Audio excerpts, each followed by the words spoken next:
Gonda la parga uchiel ma kedo kata kedo ne ratich oganda moko kuom jokeno ne ratich oganda kod jood bura e kaunti ma Siaya oseyo piny owacho kuom paro mar tieko chutho kuonde rito nyithindo maonge kod mier kata orphanages, ka giwacho ni piny owacho onge kod nyalo moromo mar rito nyithindo nimar kata okenge malong'o ma osenyiso kaka gibiro tayo chenrono pod onge.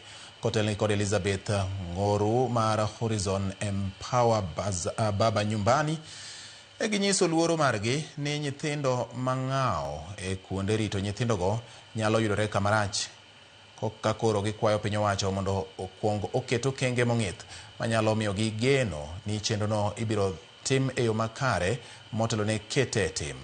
Gikwayo piny owacho mondo kik bol piny riwruoge mag ji giwegi ma osedak gi nyithindogo kuom higni buora.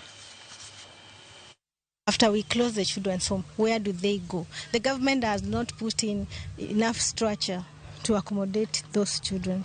So what we have planned to do as an institution is to make sure that we support those children. Even if we are told to reunify them to their guardians, we still continue to support them. But our appeal is for the government, if they really want to close children's home, then they need to put proper infrastructure for those children to be accommodated, because at the end of the day, these are our children. We are not going to chase them away. This is the home that they know. Biggest challenge that we're having right now is you have Kenyan care reform saying that they want to close places like this down. But where will you put the children? Because you keep sending them to me. So it's better that we work together so that we can continue to expand the work that we do and ensure that not one child is missed. So I think helping the orphans and helping the widows should be a national disaster.